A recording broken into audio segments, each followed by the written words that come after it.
할렐루야. 따라합시다. 인생의 낮과 밤을 선용하자. 우리가 창세기 35장 우리가 읽은 오늘 이 본문에는 야곱의 두 아내들에 대한 사적이 잘 이 창세기 35장 전체에 걸쳐서 잘 소개가 되어져 있습니다. 야곱에게는 두 아내가 있었는데 하나는 레아라고 하는 여인이고 하나는 라헬이라고 하는 여인입니다.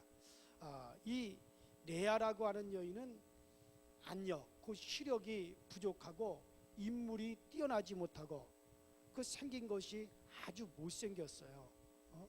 그러나 그 라헬이라고 하는 이 여인은 인물이 아주 고와서 그 야곱이 외삼촌의 집에 가면서부터 한눈에 반해가지고 아주 사랑을 한 여인이 바로 이 라헬입니다.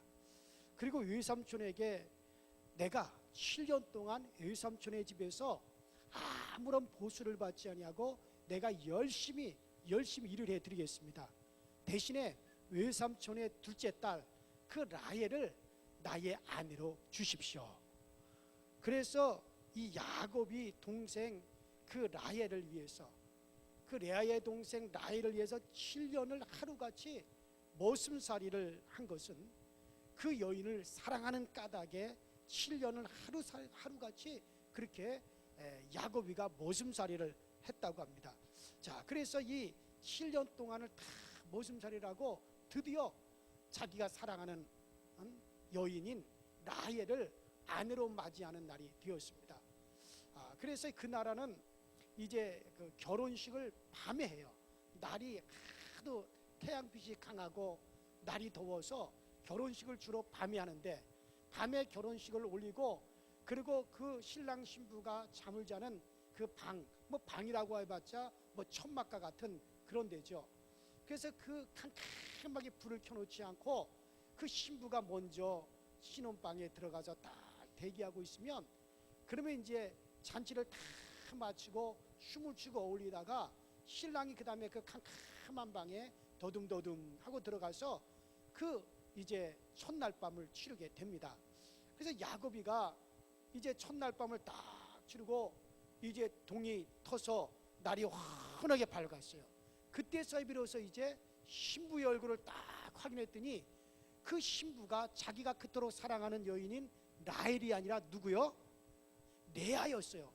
그러니 이 야곱이가 얼마나 깜짝 놀랐겠어요. 아니 첫날 밤을 치르고 나서 세상에 동이 터서 신부의 얼굴을 보았더니 이게 7년 동안 머슴살이 했던, 그래서 얻으려고 했던 그 동생 라헬이 아니라 언니 레아라, 큰딸 레아가 떡하니 옆에 누워있는 것이었습니다. 그래서 야곱이 외삼촌에게 찾아가서 외삼촌이 나와 약속한 것은 큰딸 레아가 아니라 작은딸 라헬이지 않습니까? 어찌하여 외삼촌이 조카인 나에게 이렇게 결혼에 사기를 치셨습니까? 첫날 밤을 지나고 보니 내가 바라던 여인이 아니라 이건 그 언니 레아가 아닙니까? 그러니까 외삼촌이 하는 말이, 야야 조카 야곱아 들어봐라.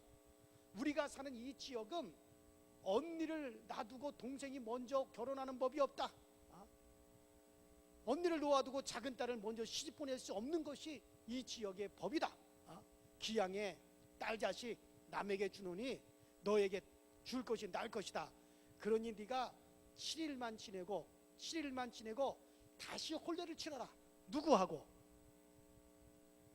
그렇죠, 동생 라헬이랑 다시 혼례를 치러라.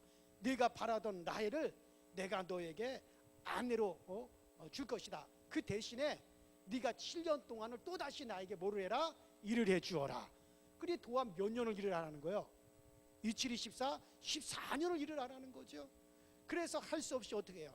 그래서 또다시 7년 동안을 다시 일을 해다오. 그래가지고 야곱은 부득이하게 두 아내를 거느리게 되었습니다. 그런데 이 큰 부인인 레아는 남편에게 아기자기한 그런 사랑을 얻지는 못했지만은 번번이 아이를 뵈면 아들만 쭉쭉 낳는 거예요. 세상에 어떻게 된 여자가 남편이 그저 지나만 가더라도 배가 불러가지고 아이를 낳고 그러나 이 라헬은 남편이 며칠씩 와서 자기와 함께 머물고 그리고 가더라도 전혀 아이가 생기질 않습니다.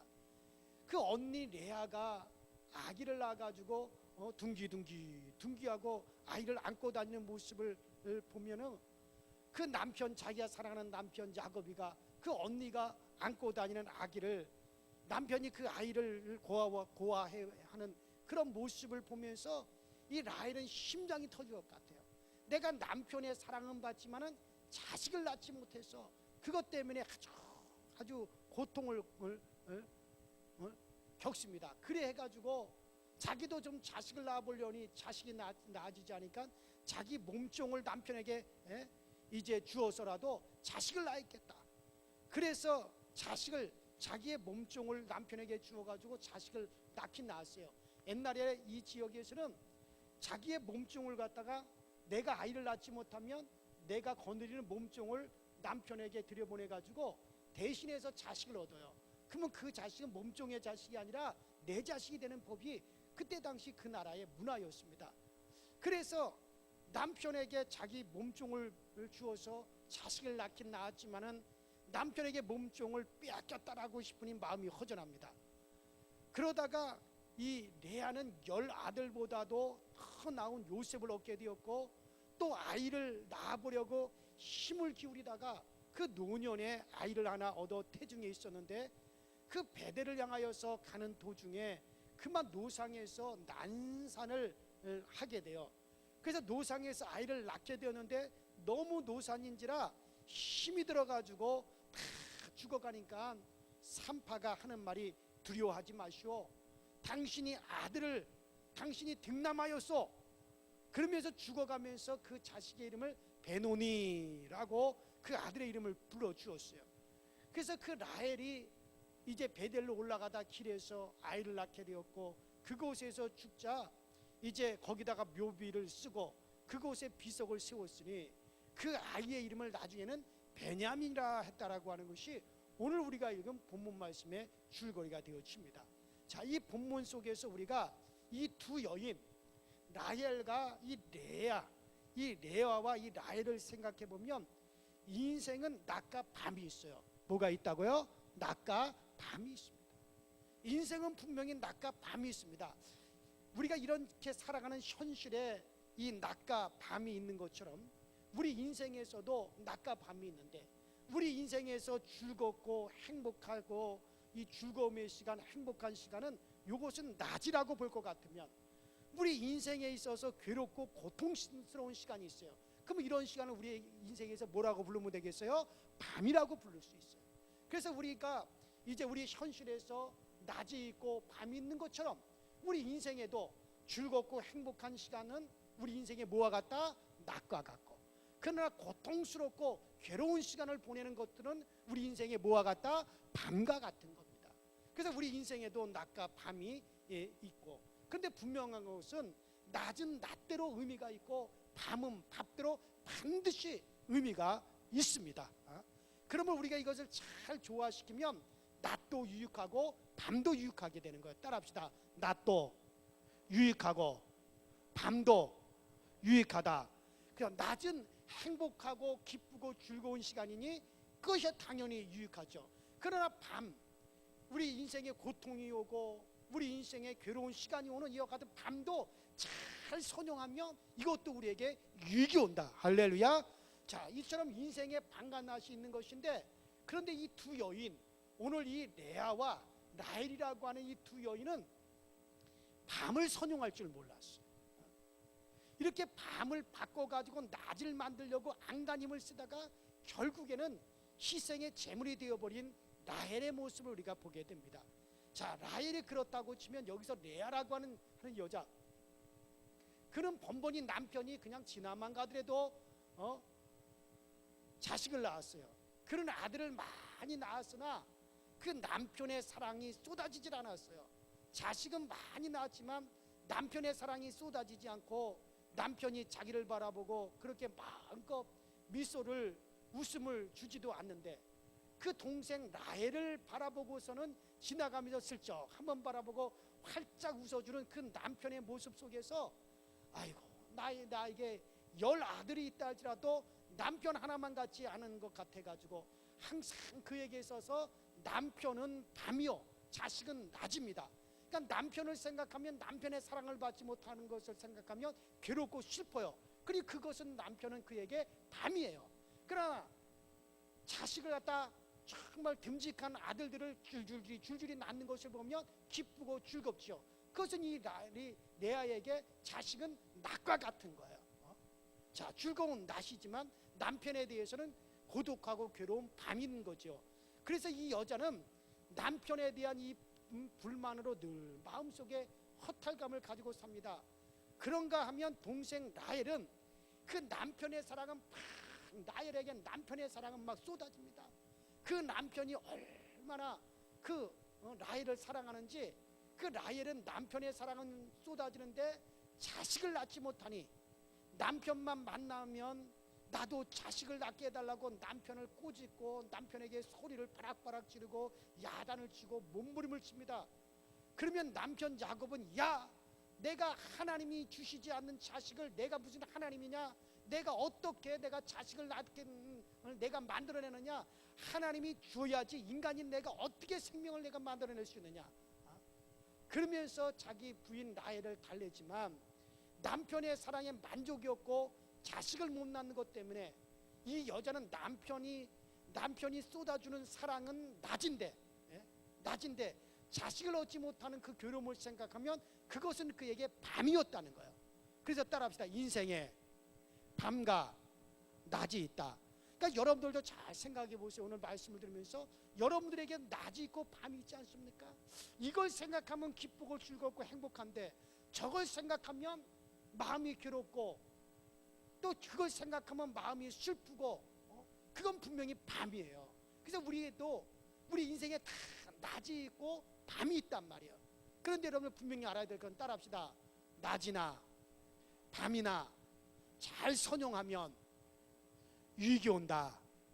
뭐가 온다고요? 유익이 온단 말이에요. 그래서 이 라헬이나 레아 서로 그 밤을 선용하지 못해요. 억지로 자기 몸속에 남편을 주어 자식을 또 낳아보고 또 어떻게 하더니 나도 직접 한번 자식을 낳아보자고 요셉을 낳기는 했지만 또 한번 자식을 낳아보자고 순리가 아니라 영리를 이용해서 거슬러 올라가는 힘을 쏟아서 그 자식을 얻은 것이 베냐민이라고 하는 자식입니다. 그러나 자식을 낳기는 했지만 자기의 생명을 잃어버렸다는 거예요. 그러게 우리는 우리 인생의 낮과 밤의 조화를 잘 이루어야만이 인생이 복이 되어지는 겁니다. 인생은 누구에게나 다 양지가 있어요. 누구에게나 다 여러분 인생은 음지가 다 있어요. 여기서 두 여인의 모습을 보니 동생이 몸종을 뒤어 밀면은 또 언니도 자기의 몸종을 남편에게 뒤어 밀어. 그래서 두 여자가 그냥 자식을 낳는 경쟁이 붙어지죠. 그러다가 불행하게 되어집니다. 그래요. 여기서 우리가 짚고 넘어가야 할 중요한 문제는 이 요셉이라고 하는 사람은요, 낮은 낮대로 잘 선용하고 밤은 밤대로 잘 선용하는 거예요. 그 요셉은 밤과 낮의 조화를 잘 이루었다는 거죠.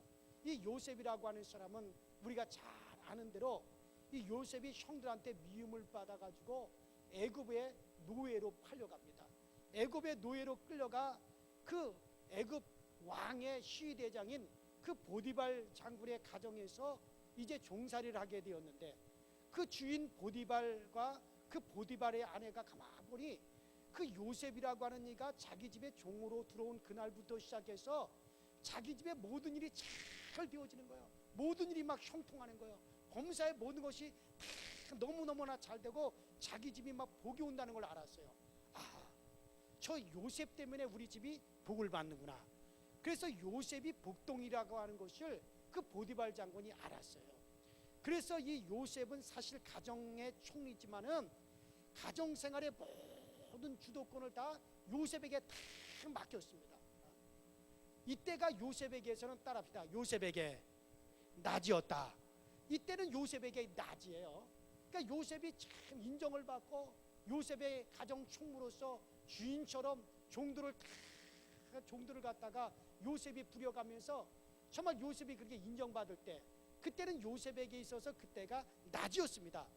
그런데 이 보디발 장군의 아내가 그 유혹을 해가지고 요셉의 낮이 밤이로 변하게 되어지죠. 자, 여러분들 애굽 사람들은 아프리카요. 애굽은 저 북아프리카에 속합니다. 그래서 애굽 사람들은 다 얼굴이 까무잡잡해요. 흑인들이에요. 흑인. 까무잡잡합니다. 애굽 사람들은 다. 그런데 이스라엘 사람들은 다 셈족들이에요. 얼굴이 허였습니다. 백인입니다. 자, 그런데 이 요셉이가 애굽에 노예로 팔려갔으니 애굽 사람들은 다 까무잡잡하고 머리가 다 꼬솔꼬솔한 그런 얼굴이 검정색인데, 그 요셉은, 그 애굽의 노예로 팔려간 요셉은 얼굴이 허옇고 머리는 노랗단 말이죠. 그러니까 보디발의 아내가 그 요셉을 갖다 유혹하기 시작하는 거예요. 그 보디발의 아내가 사무실에 앉아있는 요셉에게 과일을 깎아다 주고 음식도 만들어다 주고 특별한 요리도 해다 줍니다. 그래서 요셉은 야, 참 고마운 여인이다, 고마운 여자다라고 그렇게 생각하는데, 그런데 이 보디발 장군의 아내 이 여자가 음식만 갖다 주는 게 아니라 어떨 때는 눈을 갖다 자꾸 껌뻑한단 말이에요. 요셉이가 처음엔 저 여자가 눈병이 들었나 그렇게 생각을 했는데, 하루는 그 남편 보디발 장군이 먼 장거리 여행을 간 틈을 타서 그 요셉을 불러가지고 자기의 내실로 초청을 해서 요셉이 들어갔습니다. 내실에 들어간 요셉을 붙들고 이 보디발 장군의 아내가 사랑을 고백을 하죠. 요셉, 요셉. 그러면서 요셉을 갖다가 유혹을 한단 말이죠. 그러니까 요셉이 아니요, 당신 남편 보디발이 이 집의 모든 것을 다 나에게 맡겼는데 한 가지 맡기지 아니하는 것이 있어. 그 한 가지는 바로 당신은 나에게 맡긴 적이 없어. 그러자 이 여자가 하는 말이, 야, 맡기고 안 맡기가 무슨 상관이 있느냐, 서로 좋으면 되지 않느냐 하고 요셉을 붙잡고 요셉의 옷을 붙잡고 늘어지니까 그 요셉이 그만 붙잡고 늘어지는 그 겉옷을 탁 벗어버리고 그 여인에게 던져주고, 그리고 밖으로 냈다 도망 나와서 뛰어나와 버렸어요. 그러자 장거리 여행에서 돌아온 그 보디발 장군, 그 자기 남편에게 요셉의 옷을 흔들면서 이 보디발 장군의 아내가 흔들면서 하는 말이 아이고 아이고 하고 막 통곡을 하니까 보디발 장군이 여보 당신 왜 그러느냐고. 그러자 당신은 눈도 없느냐고, 이게 누구의 옷이냐고. 아니 이거 우리 집 가정총무 요셉의 옷이 아니오, 그 요셉의 옷이 아니오 하니, 맞소, 당신이 집에 없는 기미를 보더니 요 요셉이라고 하는 놈이 들어와서 옷을 벗고 나를 능간하려고 대들기에 내가 어찌 당신을 두고 내가 딴짓을 하겠소. 그래서 내가 크게 소리를 질렀더니 그놈이 뛰어나가 도망가면서 이 옷만 남겨놓은 것이라고. 그러면서 옷을 흔들어대고 당신이 시장에서 사온 이스라엘의 저 종놈이 그랬다고 고발을 하니까 보디발 장군이 노발대발하면서 하인들로 하여금 요셉을 당장에 옥에 가두게 했습니다. 그래서 요셉의 낮이 변하여 뭐가 됐어요? 밤이 되었어요. 따라합시다. 낮이 변하여 밤이 되었다. 낮이 변하여 밤이 되었습니다. 여러분, 즐거운 행복이 변하여서 여러분들 이것이 괴로운 고통으로 변하게 됐어요. 그런데 따라합시다. 요셉은 밤을 잘 선용하였다. 그래요. 그는 이 요셉은 밤을 맞이해도 아무에게도 그 여자 얘기를 해본 적이 없어요. 간수에게도 다른 사람에게도 내가 여기 들어온 것은 시위대장 보디발이라고 하는 이의 그 부인이, 그 까무잡잡한 여자가 날 보고 눈을 끔쩍끔쩍하고 자기 내실을 초청을 해가지고 나를 유혹을 하였는데 내가 뿌리쳤더니 그 남편한테 엉뚱한 소리를 해가지고 내가 이렇게 감옥에 갇히게 되었다고.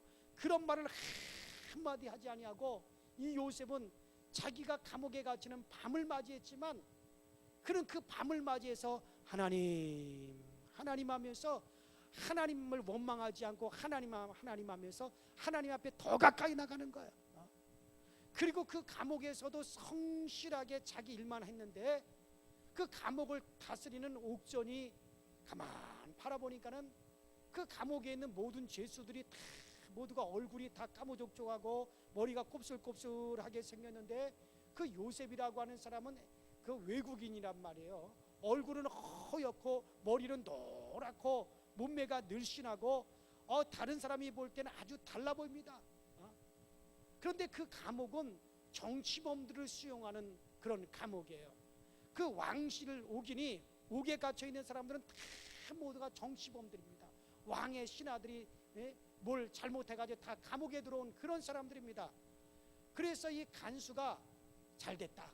저 요셉이라고 하는 사람이 그 애굽의 언어도 잘 모를 것이고 생김새도 애굽 사람과 달리 생겼으니 저 요셉을 갖다가 저 왕의 신하들이 갇혀 있는 그 감옥에다가 물도 갖다 주고 심부름도 시키게 하자. 그래서 그들에게 물도 갖다 나르고 청소도 하고 옷도 갖다 나르고 이부자리를 걷어가면서 말려서 들여오고 하는 그런 요셉, 그런 요셉을 외국인처럼 생겼으니까 감옥에 갇혀 있는 왕의 신하들이 요셉을 전혀 의식도 하지 아니하고 그들이 서로 얘기를 합니다.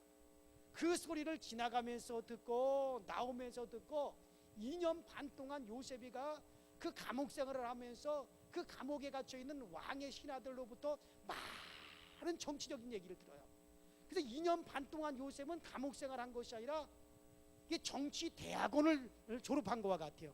2년 반 동안 그 감옥에 갇혀 있는 정치인들, 왕의 신하들의 이야기를 갖다 이렇게 듣고 저렇게 들으면서 야, 애굽의 상황이 이렇구나, 애굽의 정치가 이렇구나, 애굽의 지금 정치 상황 이렇게 흘러가는구나, 이럴 때는 저런 신하가 필요하구나, 저럴 때는 저런 신하가 필요하구나. 요셉은 2년 반 동안 감옥 생활을 한 것이 아니라 그곳에서 무엇을 공부하느냐? 정치학을 공부했단 말이에요. 뭐를 공부했다고요? 정치학을 공부한 거예요. 그리고 나서 이 요셉이가 만일의 경우 옥살이를 하는 동안 요셉이 정치 대강 코스를 거기서 끝내지 않았다면 요셉이 어느 날 하루아침에 애굽의 국무총리가 됐단 말이에요. 비록 애굽의 국무총리가 되었다 할지라도 그 감옥에서 정치학을 배우지 않았더라면 그가 어떻게 남의 나라에서 국무총리 일을 갖다가 능수능란하게 다 수행할 수 있었겠습니까? 그러니까 하나님께서는 다 뜻이 계셔서 요셉을 어디에다 가두신 거예요? 감옥에 가두신 거예요. 그 감옥에서 뭐 배우라고?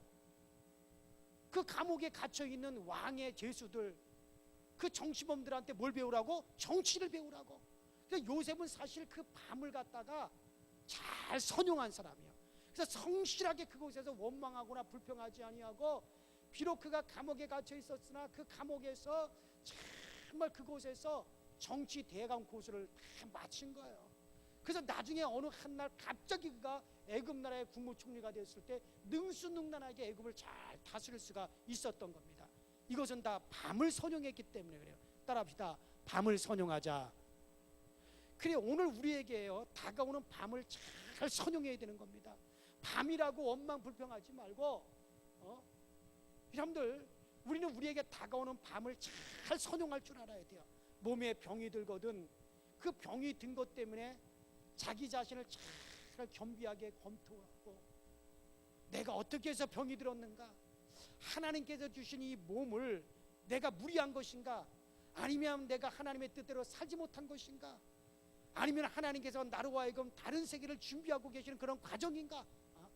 무언가를 발견하면서 그 육신의 병이면 병, 우리가 물질의 가난이면 가난, 그 위에 환경의 부자유면 부자유, 인간에게 다가온 밤을 잘 선용하면 하나님이 우리에게 다음에 번에 주는 차원의 자리로 우리가 올라갈 수가 있고 하나님께 영광을 돌리게 될 줄로 믿습니다.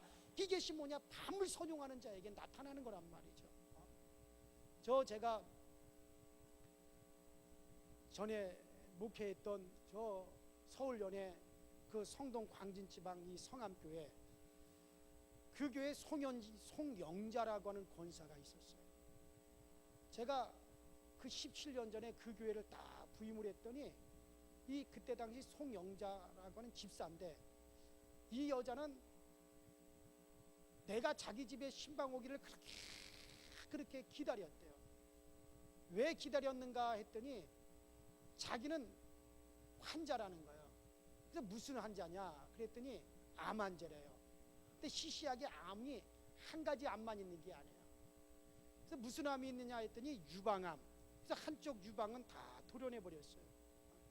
그래서 유방암에다가 그 다음에 뇌종양, 뇌암에다가 그 다음에 혈액암에다가 암이 3가지나 있어요. 그런데 이분이 하는 말이, 저는 목사님이 우리 교회 부임을 하고 우리 집에 우리 가정에 신방 오기를 간절히 기다렸습니다.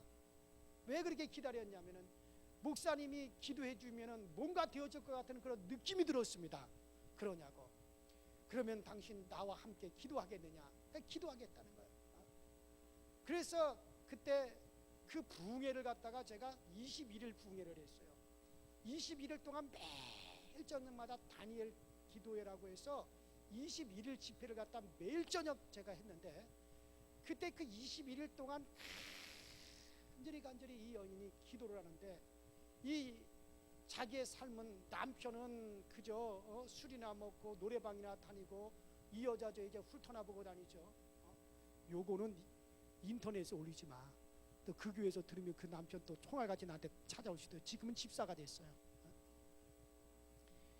남편은 그러고 다니죠. 사업은 안 돼가지고 가난하죠. 그런 상황에 있었어요. 그래도 몸은 병들었죠. 그런 상황에 있는데 정말 하나님이 나에게 이와 같은 몸에 병이 들게 하시고, 왜 하나님께서 이 모든 것을 내게 허락하셨을까? 뭔가 여기는 이유가 있을 것이다.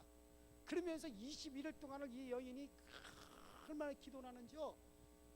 그 주변 한 기도회 때 한 100여 명의 교인들이 참여를 하는데, 지하에서 무릎을 꿇고 바닥에서 기도를 하는데 그 옆에 사람들이 기도를 못해요. 왜냐하면 막 정신없이 막 온몸을 휘어가면서 막 기도를 해요.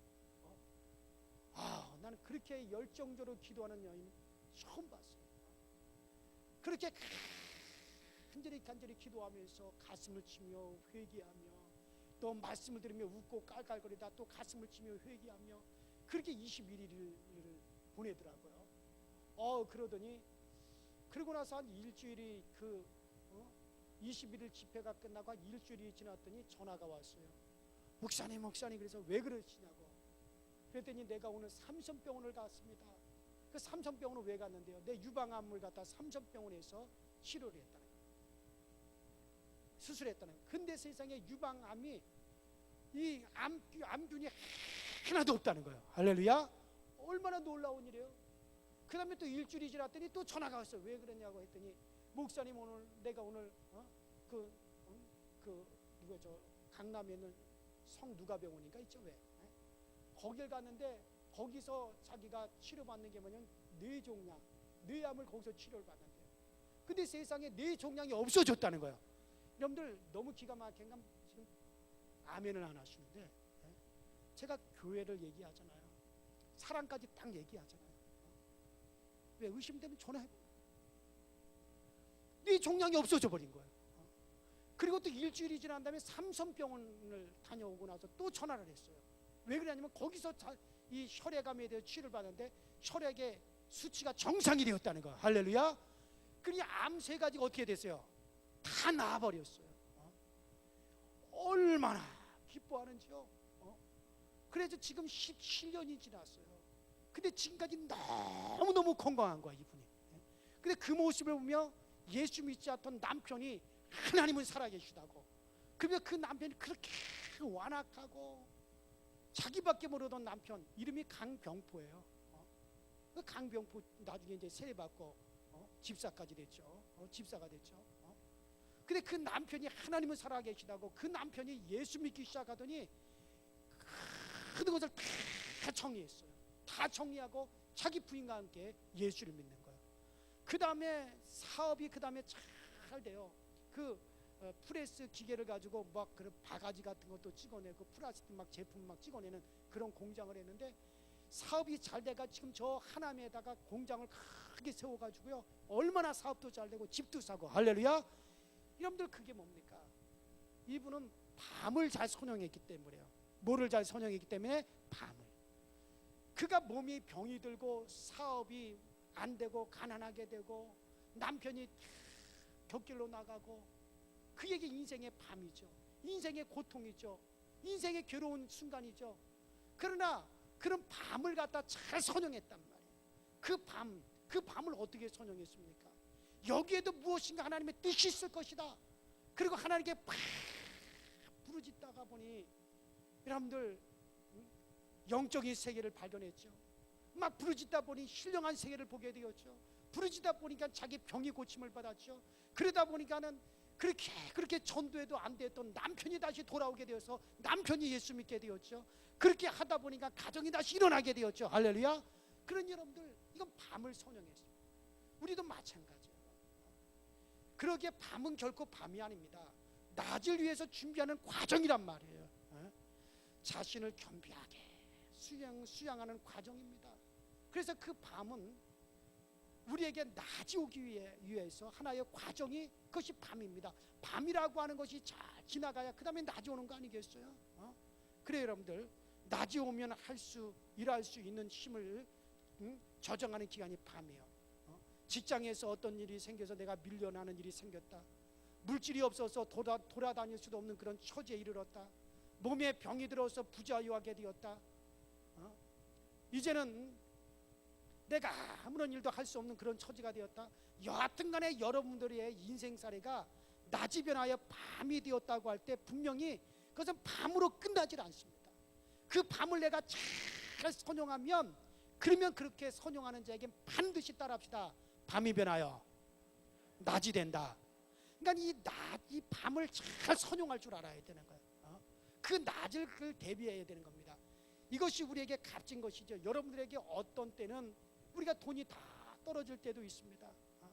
억울하게 내가 직장에서 밀려날 때도 있습니다. 누명을 쓰고 낯을 들 수 없는 그런 억울한 처지에 들을 때도 있습니다. 그리고 이런저런 경우가 생길 수도 있습니다. 그때는 내게 밤이에요. 근데 그 밤이라고 해서 울고 있어서 되는 게 아니에요. 밤이라고 해서 우리가 낙심하고 있어서 되는 게 아니에요. 그때 그 밤을 잘 선용해야 됩니다. 하나님이 분명히 이와 같은 것이 내게 왔을 때는 뭔가 여기에도 하나님의 뜻이 있을 것이야. 이럴 때 나 자신을 더욱더 하나님이 겸손하게 나를 낮추시려고 하는 하나님의 계획이 있을 거야. 이와 같은 때 내가 더 하나님께 가까이 가서, 정말 내가 하나님께 더 가까이 가서 내가 영적인 사람으로 변화되라고 하는 하나님의 뜻이 있을 거야. 그러면서 우리가 밤을 갖다가 잘 선용만 하면, 그건 반드시 그에게는 기뻐하고 즐거워하고 감사할 수 있는 낮이 오게 되는 걸 믿으시기 바랍니다. 그러니까 밤을 선용하지 않고는 낮이 오질 않는단 말이에요. 우리 맨날 낮만 기대하는 거예요. 그 밤이 오면 원망하고 불평하고, 그러면 그런 이들에게는 절대 낮이 올 수가 없는 거예요. 그래서 우리는 밤을 선용하는 자에게 낮은 찾아온다는 거죠. 교회도 마찬가지입니다. 밤을 어떻게 선용하느냐? 교회에 어려움이 오고, 교회에 시련이 오고, 교회에 어떤 여러 가지 교우들 가운데 어떤 문제가 오고 했을 때 그 밤을 어떻게 선용하느냐? 그저 교인들끼리 미워하고 다투고 그저 서로 그렇게 되면 안 되는 거예요. 야, 이럴 때 교회에서 더욱더 사랑을 실천하라고 하는 때로구나. 이럴 때 더욱더 십자가 지라고 하는 때로구나. 그러면서 우리 교우들이 교회에도 어려움이 오고 밤이 왔을 때 이 밤을 잘만 선용하면 교회도 부흥이 되어지는 거예요. 그런 계기를 통해서, 그런 계기를 통해서 교회도 더 잘 되어지는 역사가 일어나는 겁니다. 그렇습니다. 이 바울, 우리가 사도행전 19장에 보면 그 바울과 실라가 평소에 늘 하나님 앞에 기도를 했어요. 그런데 점쟁이 귀신들이 쫓아주고 그들이 감옥에 갇혔습니다. 평상시에 소리질러 기도하고 개천가에서 기도하고 광야에서 기도할 때는 아무것도 아닌 것 같았는데, 그 바울과 실라가 감옥에서 기도하다가 거기서 찬송을 불렀더니 옥문이 열려지는 역사가 일어나고 감옥에 막 지진이 일어나는 역사가 일어났어요. 할렐루야. 여러분들 마찬가지예요. 그 밤, 평상시에는 그들에게 그런 일이 일어나지 않았지만 그들이 밤을 맞이했을 때 하나님 앞에 찬양하고 기도하고 감사했더니 거기서 하나님의 역사가 막 일어나더라는 얘기죠. 오늘 우리는 여러분들이 몸이 아파서 기도하는 것도 어떨 때는, 하나님, 내가 벌써 석 달 동안을 기도하는데도 내가 아직까지 이렇게 몸이 낫지를 않았네요. 그렇죠. 우리가 그렇지만 넉 달 기도하고 5달 기도하다 보면 여러분들 몸만 낫는 게 아니에요. 그 기도의 항아리가 꽉꽉 차가지고 나중에는 그런 것과 관계없는 엉뚱한 문제가 생겼을 때 그 기도가 응답되어지는 역사가 일어난다는 거죠.